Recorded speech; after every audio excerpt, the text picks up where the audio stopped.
Hello and welcome to this UpStart webinar on adapting your business to the new normal. I'm Gemma Collins, a business growth enabler with NatWest Cymru. While we're certainly living in extraordinary times, every day is bringing a fresh challenge for our businesses, for workers and for the economy. With me to discuss surviving this incredibly tough time and to look ahead to a new normal are Laura Evans of Unleash Your Potential, Chris Jones of Chris Jones Studio, and Stephen Thompson of Darwin Gray Solicitors. So welcome to you all. Hi. Laura, if I could come to you first of all. So you're from Unleash Your Potential, and you were also the 2020 winner of the Pivot Entrepreneur for Wales in the Great British Entrepreneur Awards. So congratulations on that. Thank you very much. Can you tell us a little bit about what it is your business does and how you pivoted this year so well that you caught the eye of the judges? Yeah, of course. So I run a small training business. Well, I say small, we turn over just short of £250,000, so it's not that small. And I run that in South Wales and have done since 2014. And I think, like many small business owners and entrepreneurs in South Wales, this time last year, a pandemic like this was not even in our thinking. And so I think, like many entrepreneurs, I went very quickly through the panic. But I guess I'm quite lucky in many respects because of the type of training I do, which is mindset training. And so for me, my mindset was absolutely critical. And it was my ability, I think, to steady myself in my business and the team I lead in my business quite quickly, and to be able to go, okay, this has happened, we can't control it, it's outside of our control, and really focus on what we could do, what we could influence, and how we could help our existing customer base, and also continue to attract new people to our business. And that was a massive, and still is a massive, challenge in this current climate for small business owners. And I guess I'm lucky compared to some of the people in your community here that are literally at startup phase, in that I have got a good few years behind me. So I had an existing customer base, but just servicing that was never going to cut the mustard. We needed to not just survive, but we needed to thrive.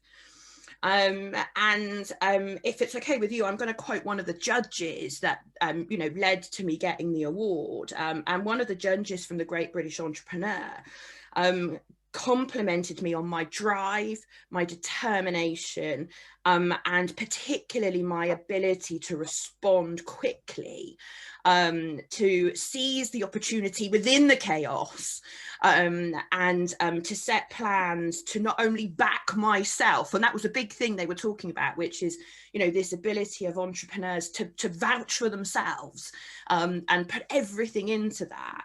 And I think that was really important. And I think, I was talking to a group of entrepreneurs just last week, and they asked me a similar question, what was it?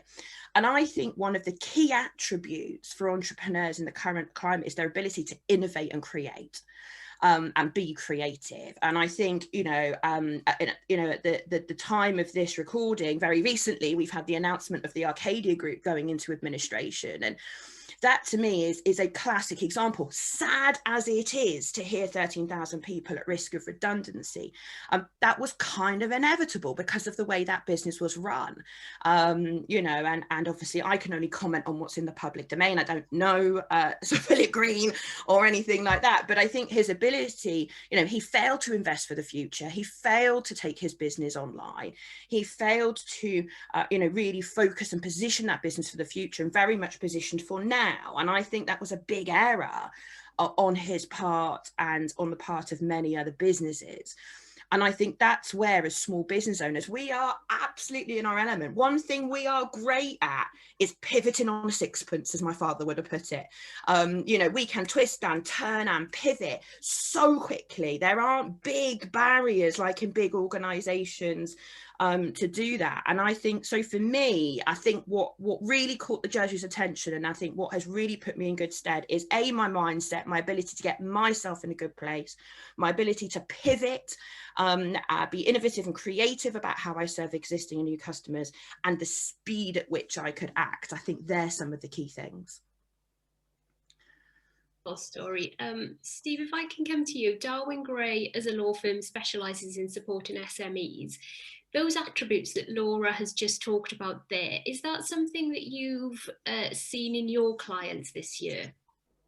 I think so, because I mean it has been difficult, as Laura says, for a lot of businesses, and we were expecting to have, as a law firm, and we're what we call a general commercial law firm, so we do lots of different things, and we were expecting to be super quiet very quickly, but actually we got quite busy, and admittedly a lot of that was employers wanting advice on what's furlough all about and all that kind of thing. But there has been quite a lot of activity, and it's been interesting. In addition to looking after our sort of day-to-day clients with their needs, we have had a number of inquiries from businesses that have gone down routes that have been basically created by the pandemic. So, you know, I'm helping a client at the moment who's potentially sourcing medical equipment for a sort of quasi-government body.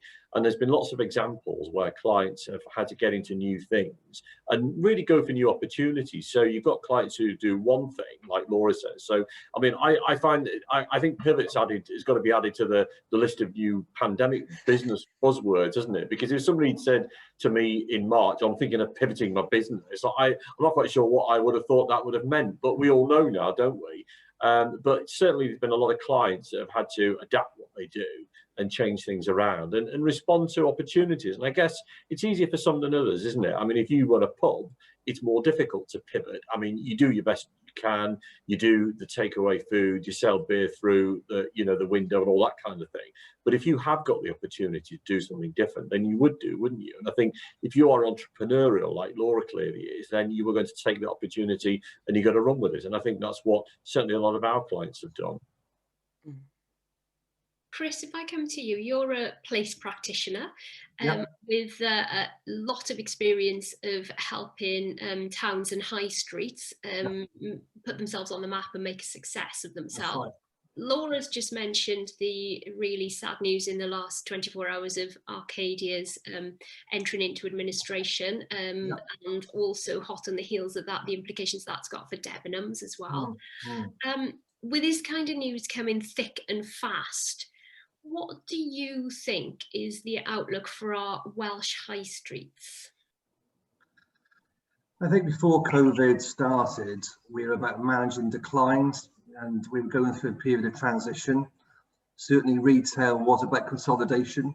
We had too many units on the high street. And as Laura said, you know, for me, size does not matter. It's about things that, that have that personality, that are local, that feels connected, that you sort of belonging.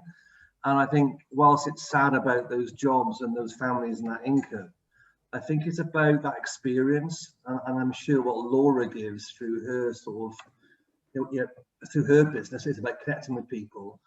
The same with Steve in terms of what he gives, his personal service.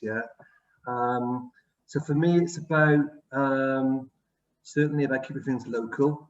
I think out of COVID, it's come about well-being as well, about the well-being of place, well-being of people. We were about to start that repurposing sort of agenda. It's been accelerated, and I think there are going to be some casualties. But for me, in the last 9 months, I've, like Laura, I've gone through a rebrand, and I'm trying to think about my audience and about my values. So I think about the high street in Wales, it's all about our personality, about art, about culture, about language. You know, we are a small nation as well. We can be agile. We can move really quickly. But I also think, certainly from COVID, there's a blend of bricks and clicks and also trips, I call it. So to give you use one example, my fruit and veg grocer in the market here during COVID went from their stall during lockdown, and they were doing 140 trips a week, and they were home deliveries. And I think there's a change in model here where people are becoming more agile, are getting a blend of both physical and also digital. And also for me, I'm sat here in an office in Abergavenny, 3 stories up, and I've got in this building, I've got an artist, I've got a coffee shop that makes amazing cakes. You can smell them now. And, you know, for me, that whole model's changing. I've chosen to actually work in this town, yeah. And I think, as we all know, it's about agile working, about co-working, or working from home, having a few days in the office. So I think that whole mosaic of towns now, it is changing. And I think it's actually, well, for me, about time. You know, these things were going to happen. And certainly COVID, as I've said, has really picked things up for us. So I think whilst there's some pain, I think there will be some long-term gain out of this. Can I just chip in on the back of that? Yeah, I was listening to the radio this morning, and they had the former chief exec of Debenhams on, and they were asking him about, you know, obviously what's going to happen with Debenhams, but also the future of the high street. Yes. And he was saying quite interestingly that, you know, when the banks started leaving the high street a number of years ago, everybody was panicking about what would happen then. And of course, those spaces just filled up with something new, didn't they? Coffee shops or all more sorts social of space. Yeah. Exactly. Yeah. So it's about what you say, Chris. It's about that repurposing, isn't it? And the fact that there's always going to be change, but it will end up looking different. But you know, there will be something there. It's not just hopefully going to be. Or I mean, I'm sure there will be some high streets that won't look great, but a lot of the time, as you say, more social space and a repurposing of the space that's there for other reasons. And I think also it's about one size fits all approach in some places, but actually you've got to be unique as well. So, you know, just one thing quickly, in Wales, we've got 2 high streets of the year, and that's Treorchy and Crickhowell, yeah? That's in the whole of the UK, yeah? So I think there's something there about learning from each other as well. So you've got a real sort of valleys town that has got a real rich story about Italian cafes, yeah, about great corner shops, about the Park and Dare, you know, sort of hall and all that. So I think we need to learn from each other as well. And your point there, Steve, is definitely right about where things start to really decline. Use some imagination and sort of be creative, as Laura said. Yeah, just think a bit differently. I think as well, if I can just come in on the back of that, I think sometimes, as uncomfortable as enforced change is, sometimes that is what some businesses need, you know. And I think, you know, it's very easy to become complacent in a business. It's very easy to become complacent with an existing customer base, to become complacent about how you do your business, and it is uncomfortable, and in this crisis has been particularly scary for a lot of us at times, but actually it's forced some of us to really consider our business. I mean, if I take my business, for example, you know, most of my courses are delivered face to face. However, in 2017, I recorded a suite of online courses and I did nothing really with them. They were sat on the back burner, not earning me anything, not really doing anything. And then all of a sudden, the lockdown happened on whatever day it was, 23rd of March. And I was like, right, come on, girls and girls, we got to find a way to make some money here. I know what we'll do. We'll dust off and relaunch the online course, you know, at courses. And in the space of 10 days, long nights, but again, this is the advantage of small business, 10 long days and nights, I relaunched my online courses, and I took $5,000 in 3 weeks right at the beginning of lockdown. Yeah. So I do think that there is sometimes, as you say, Chris, there is sometimes some benefit that does come from enforced change, as in you got to do something, because if you don't, you're going to be left behind. And I think that's really interesting. I think there's been a cycle. We had retail you're back in the 80s, we had retail parks and out of town, didn't we? So the plan has let that happen slightly, about growth. And then we started to look at how can we repurpose and sort of reanimate the high street. That's where we were. And now we've come to another watershed moment, haven't we? Which is, to me, about our well-being. So COVID has really given us that lens around sort of our health, our well-being, the fact that we can't come together and socialise, you know. It's made us really value, you know, as human beings, what we want from a place, yeah. So I think these are just natural crossroads to come to, yeah. There's actually a client of ours who I was talking to over a year ago, and he was talking about working hubs. that would be out of town. So, you know, people might come down from, say, Merthyr and might get off the train in Treforest and go into a hub for the day and hot desk and not come into the city centre. Well, that's kind of been brought forward and taken on a stage further, because now everybody's working from home and things have been geared up, so they don't even have to come to that hub in Treforest. They just have a decent setup in their house. So, you know, it's forced the issue, isn't it? It's taking it onto the next stage, which I guess then brings a whole new set of things, because as you say about socializing, you think, well, it's all very nice during the pandemic that everybody can work from home, but not everybody will want to work from home for the rest of their lives, because there'll be certain elements of, you know, their day-to-day life that they'll miss out on, and mental health and all the rest of it. So you then have a whole new set of issues to address, don't you? Yeah. No, I think there, Steve, it's about trust, isn't it? It's about employers and employees, isn't it? About trust. And certainly through COVID, I've heard a lot from major employers who have seen more productivity, you know, through COVID. Yeah. And it's getting that blend right, isn't it? That people need that human interaction. You know, Laura has that through her job, didn't you? You're about that human interaction, yeah. And helping that person with their pathway, whatever they're doing, you know. And I think, yes, Steve, you're right. It is that blend of flexibility, isn't it? Yeah, where you can work from home, you can pop into the office, yeah, for a couple of days, yeah. You can do other things whilst you're there, yeah. And that's interesting about cities. You know, you're in Cardiff, is that right? Yeah, is that right? Yeah. You're in Cardiff, and just the future role of Cardiff. You know, where's that going to go? Yeah. You know, I still think it's really positive about Cardiff because it's got arts and culture, it's got sport, isn't it? It's got major employers there as well. It's got Admiral, it's got it's got other big companies there. You know, but that's a big question about, you know, the role of big cities. You know, I'm in Abergavenny, and yeah, people commute from here. You know, so it's an interesting dynamic. You know. On that then, Chris, do you see there's a potential opportunity for towns like Abergavenny and like Bargoed, which is the Valleys town I grew up in?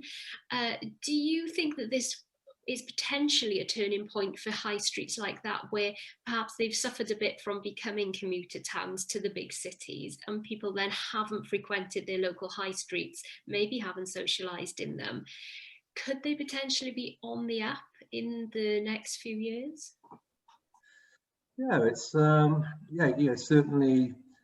I think the key thing in terms of that dynamic between market towns and cities is about transport and connectivity. Yeah, and where I am here in Abergavenny, it could take me to get to Cardiff about an hour and a quarter during peak time. You know, so I think there's something there for me about public transport investment, that we have choice. Yeah, that people can still go to Cardiff for a day out, or to have an evening out, or to go and see the rugby, or to go and get an item you couldn't get in a market town, perhaps. Yeah, but I think what COVID is doing now is putting that focus on the value of local and what is on your doorstep, and also with climate change as well. You know, with climate change, it's about well-being, it's about being more sustainable, it's about our carbon footprint.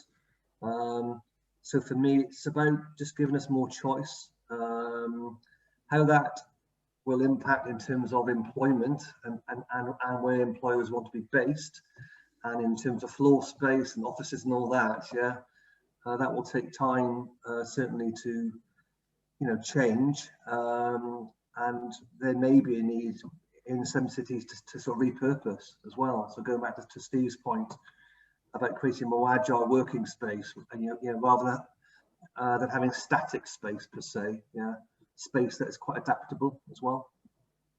I think it'll be quite interesting, actually, looking forward to see what it'll be like in 2 years, because on the one hand, it'll be interesting to see if the sort of non-city centre areas, where previously the kind of people who work from home probably were maybe one-man bands or people who just worked on their own or what have you, to a situation where a lot more people are doing that. People are part of bigger organizations where a lot more people were working from home, and they kind of make more of a life for them, like a during the weekday life for themselves locally. So they'll go out to the sandwich bar, they'll go out to the pub or the cafe locally, whereas previously they come in the city and they'd use the facilities in the city.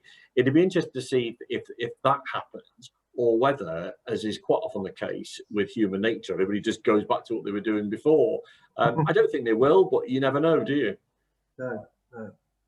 Laura, does any of that ring true from the interactions you're having with the hundreds of small business clients that you work with? Yeah, I think so. I think, you know, I mean, there's a couple of hundred of coaching businesses that I support in my community, and I think that you know, I don't particularly like the phrase the new normal, but I think there will be an iteration of where we're going, and I don't think we will go back to what we were doing. You know, I mean, if I take my community as an example, a lot of them were very used to working face to face, and one of the things that you know, we worked with them on during the initial pandemic was how to take your business online, how to deliver your service in a different way, still get great results, still get clients great outcomes, but do it in a different way. And I think, you know, for me, you can't beat spending time with someone that's at the coalface. You know, no disrespect to, you know, our academia, that we've got an amazing academia community in South Wales, but, you know, right now, they're not the people, in my view, to be leading small businesses. You need to be speaking to people like us that are at the coalface, who are dealing with the day to day, and that are, you know, I mean, none of us have got it perfect. I mean, I think that no, perfect doesn't exist, I think, but what we are all doing as a community in South Wales, it is really learning the true meaning of resilience, and the true meaning of being able to bounce back, and being able to think differently. I think that's a real skill that I think, you know, has really come to the fore in South Wales, for everybody, employed or self-employed or running a business, is this ability to think differently, to have your thinking challenged, and learn not to be defensive and not to take that personally, but to think, where's the opportunity, you know, that's here. So I think, certainly for me, I think great things will come out of it. And I don't think I would ever have said that on the 23rd of March when we went into lockdown, that actually I thought, you know, that there would ever be anything positive that could come out of such a large scale. And as awful as the pandemic has been, and I'm sure, like me, you know, people have lost friends and family, and that's so tragic. You know, I think what it has done has, like I say, made people think about a new normal. You know, I mean, some of my people in my community historically would only have served the South Wales market, and would only have thought about their market as being this side of the bridge. And actually now, because they've taken their businesses online and have, you know, taken the brave step, I mean, it's taken huge courage for all of us, I think, in this climate, but they've taken that leap of faith, and are actually benefiting as a result. You know, I had someone say to me just yesterday, oh my goodness, I should have done this 10 years ago. You know, so yeah, so I agree. I think there is, like I say, I can't think of a better word than new normal, as much as I don't like the phrase, you know, but absolutely, I don't think we'll ever go back to what was. I think we have moved on from that. I think, as Steve said earlier, you know, I think there were many plans to maybe go from point A to point B, and we've inadvertently gone all the way over here without even realizing, and seized massive opportunity that we didn't even know was there until we were forced to look for it. So yeah. Chris, I want to pick up with you there on one of Laura's points. Laura talked about some of her clients who've suddenly opened up new markets for themselves by embracing the digital journey. And I've been intrigued to see some high street businesses doing this in recent months as well. So a lot of businesses have obviously needed to embrace e-commerce, maybe for the first time. And I've noticed that Crickhowell has become one of the pilot towns for a totally locally initiative to put a whole high street online so that you can shop the high street. Do you think that this is going to play a key role in the survival of our high streets going forward, and also how well they thrive? Is it a mixture of bricks and clicks? Yeah, it's creating that online directory to raise awareness of what's actually on your doorstep, number one. So to me, it's that virtual department store, what's in your town, and then nudging you in.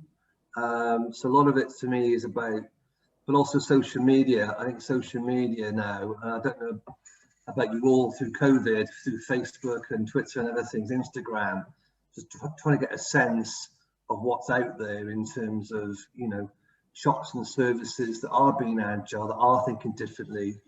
So I think one is social media, about message, about personality, then getting you onto a web platform of some sort.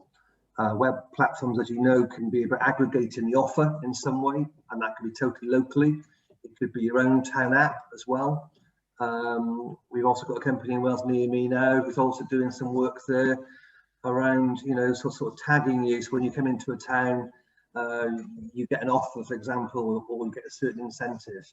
You know, for me as a planner and as a regeneration practitioner, it is about, though, getting people out physically on the street, yeah, because once you're there, you get other linked spend as well. So I think it's a bit of both. I think definitely it's a bit of both, and I think some people are behind the curve, others are just catching up. And as Laura said, with Arcadia example, yeah, they were pretty stuck in their ways, yeah. But there's other companies that are very agile. You know, John Lewis are actually pretty agile now. Most of their sales, as we know now, are going more web and online than actually in store. So yeah. Steve, if I can come to you on that point. So the trend, for obvious reasons, this year has been for people to move online, even if they weren't already operating like that as a business. Are there any key legal issues involved in taking that step? So there's a bit of a mixed bag, really. And when we have clients who come to us who want to get all the bits and pieces in place for their online businesses, there's a few things they need to think about. I mean, most of the time, clients who've had a website professionally designed have normally got something called a cookie policy, which their web designers will put on their website. And some of them will have a privacy policy. So there's that whole GDPR side of things that you need to think about, particularly with online sales, because inevitably with online sales, if you're selling to particularly consumers, they're going to have to give you a lot of personal data. So that gets you into the realms of the GDPR and data protection, all the rest of it. So we have to kind of look at that as a starting point. But then I mean, that's sort of the easy bit in a way, because then you get into the tricky bit, which is the terms on which you're selling and who you're selling to. Because if you're selling to consumers via the internet, then you're not only going to be subject to consumer regulations in terms of the sort of sale of goods side of things, but you're also into sort of distance selling and all the rest of it. So there's a whole host of documentation that you need to think about, and rules and regulations, and it's all doable. But obviously, like with all businesses, if you're starting up, you know, if you've got £5,000 to spend, you don't really want to give it all to a lawyer. You probably want to buy some stuff with it. So typically we find with clients that they'll kind of kick things off themselves. They'll take some terms of business from a competitor or they found on the internet, and that'll get them going. And then after a while, whether that's 3 months, 3 years or whatever, or when they've had a bit of a problem, they think, well, I better get it done properly. So most of the time, a lot of the clients we get have already traded for a while, because, you know, apart from people who are super organized and have got proper funding, they have to sort of get going and start generating income. But yes, there are a number of things they need to do. So they need to think about the privacy side of things, the GDPR. You need to think about the sale of goods side of things. And get all those documents in place, because if you're selling goods or services online, you need to make sure that, you know, you're protected, particularly if you're on selling goods as well. You've got suppliers who are selling via you. You've got to think about that back-to-back arrangements as well. You've got to think about the kind of things you're selling. I mean, if you're selling something where it's unlikely to come back at you, then you may be running into a bit less risk. But if you're selling consumables, then there's inevitable to consumers, there's going to be a higher chance that something might happen. So there are a lot of things you need to think about, and sometimes they're really basic as well. I mean, you know, we quite often will say to clients, well, if you're going to trade online, you might want to think about trading as a limited company, because it gives you a degree of protection legally. Because the last thing you want to be doing as Mr. or Mrs. Jones is trading on your own account on the internet, selling goods all over the place, because anything happens, it's going to come back and bite you personally. So there's I mean, none of it's, I use the phrase, none of it's rocket science. It probably looks a bit like that if you're a non-lawyer, but it's all doable. You know, you don't need to spend a fortune, and for a relatively small investment, you can get yourself boxed off legally. Laura, Steve talked there about people starting up in business, and for a variety of reasons, there are people doing that right now, aren't there? What would you say to anyone considering starting their own business at this time, or somebody who had a really young business when this situation arose? It's a great question, because I think there are currently two schools of thought out there. One is, oh my goodness, what are you doing? Get yourself in a nice secure salary and stay there, and hang on to it for as long as possible. And then the other school of thought, which is, do you know what? There's never, ever, ever going to be a right time to launch a business. You know, I remember a gentleman that I used to work with who I had huge amounts of respect for, very, very experienced. And he said to me, Laura, there's two bits of advice I'll give you. And this is way before any of this drama. I mean, I set this business up in 2014, so it's been a while ago now, but it's always stuck in my head. And the first piece of advice was, no, there'll never be a right time, and no, there'll always be a reason not to. Whether it's the children, whether it's the economic climate, whether it's, I mean, goodness me, we would have been saying Brexit like 12 months ago was the reason not to start a business, you know, and that's now kind of disappeared into the ether. It's kind of going to happen, whatever's going to happen on the 31st of December, who knows, you know, but that's not our current worry. And you know, there is always going to be a reason not to do it. And I think if you've got an entrepreneurial spirit in you, if you want to paddle your own boat, if you want autonomy, independence, freedom, then actually there'll always be a reason not to. So you have to find the reason to do it. And, you know, I think there's, again, two schools of thought. Someone says to me the other day, but, you know, in the current climate, no one's spending money. And I said, rubbish, absolute rubbish. You know, you need to get good at your marketing. Need to get good at your product and service proposition. You need to do your research. You need to go and make sure that there is a demand for the product or service you want to supply.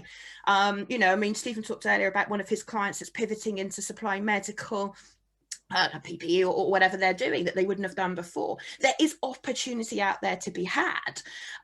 You've just got to be brave enough to do it. And the second piece of advice he said was that once you have recognized there's never going to be a right time, secondly, work out what he said to me was a 6-month survival budget, squirrel the money away, and when you've got that money, jump. And you'll be surprised how fast your parachute will open. And if it doesn't, your skill set's only 6 months out of date. Go back and do what you were doing before. You know, and it was one of those corridor conversations that I think sometimes we have, and sometimes people don't realize what a profound impact they've had on others. And I will never forget that conversation. And I think I would add a third to that, having now been in business myself for quite a few times, and that is get yourself a mentor who's at the coalface. Get yourself somebody that can take you under their wing, and can, you know, guide you and can share the little hacks, that can share with you the inside stuff, but someone's that actually is doing the doing. And over the early start of my career, I was so grateful for the various cups of tea I had with people, and you know how generous our entrepreneurial community is here in South Wales, you know, with people that are that bit further down the line that are saying, do you know what, I'll give you a helping hand, here's a step up, here's a hand, let me help you. But it's people that are at the coal face that you need to be mentored by, and I probably sound like I've got it in for academia today. I haven't. I've got huge respect for them, but you need to be with people that are doing the doing. They're the people to learn from, they're the people to guide you. And you know what, with all of those things said, that there's never a right time, put a plan in place and get yourself a mentor at the coalface. Do you know what? I think now is as good as time as any, you know, to do it. You know, I've got a lady that I'm mentoring at the moment, and all right, her business is very much in its infancy. But as I said to her, do you know what? The one thing you have when you're in that startup phase is time. And I did not realize the value of that until my business got really, really busy. And now I've got no time, you know, and actually, whilst the market may be a little bit quieter, you know, who knows, maybe we will see a shrinkage in the economy of, you know, of a size next year.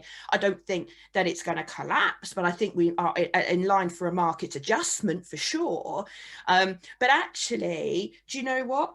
Then take the time to create an amazing little business behind the scenes, test the market a little bit and get yourself ready. Because, you know, I mean, you've only got to look at the cyclical process of house properties, prices, you know, they go down, they come back up, they go down, they come back up. The economy is cyclical. So if someone was watching or listening to us today who was sat there thinking, should I, could I, would I, all that kind of stuff, you know, to me it isn't absolutely something I would still consider. I honestly would still consider that, and starting a small business is still you know, very viable opportunity. I really would. Oh, thank you, Laura. Chris, to blatantly pinch Laura's analogy there, if somebody watching this is thinking of paddling their own boat and opening maybe a shop or a coffee shop or whatever it might be on a Welsh high street, what would your words of advice right now be?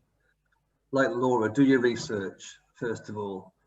Work out about the town, its catchment, its population, you know, bums on seats, you know, all that sort of stuff. Think about reputation of that town, where it is. It could be a sleeping giant. It could be something that actually could grow and become something really good. Look at the town, how it works, where people arrive, where they meet for coffee, where they sit. Yeah, walk up and down it. Also, speak to local council. They have lots of intelligence and data around shopping surveys and footfall and you know, all sorts of intelligence that's free of charge. For me, start small, have a business that has a story and a heritage around it. I'll pinch Laura's word, have the right mindset. And language is really important, and we've all used it today. Think about makers, creatives, crafters, doers, producers. They're all doing stuff, they're all action-based, yeah? And finally, someone I'm going to rob from the chairman of the Chamber of Commerce in Treorchy is create a sticky high street, a place that people stick to.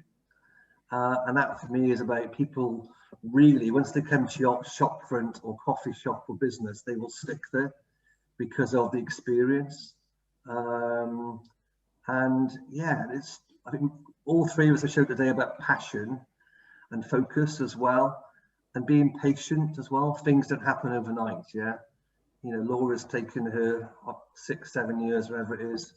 I've been here for 7 years. Things don't happen quickly, but you keep to those values. Thank you, Chris. And Steve, to come to you finally, what would be the practical considerations for somebody who's thinking of taking the plunge or is maybe in the early days of their small business? Well, I would say, wouldn't I, do give some thought to the legals and give them some thought, set aside a budget and get some recommendations, and hopefully you'll find a decent solicitor who can help you within that budget. But you need to listen to people like Laura and Chris, because, you know, they're the ones who can really give you the insight. And, you know, as they've both said, there's a lot of generosity there out in the business community. There's people who talk to you, they'll have coffee with you. There's lots of events online you can go to, but really do the research. And I think if you do that and you put a little bit of time into the side that I will look after you, hopefully you won't have any nasty surprises. That's lovely. Thank you all. So that is all we've got time for today. I'd like to thank my guests, Laura Evans of Unleash Your Potential, Chris Jones of Chris Jones Studio, and Steve Thompson of Darwin Gray Solicitors. Thank you for watching our webinar, and we will be back with more from UpStart in the new year. Thank you.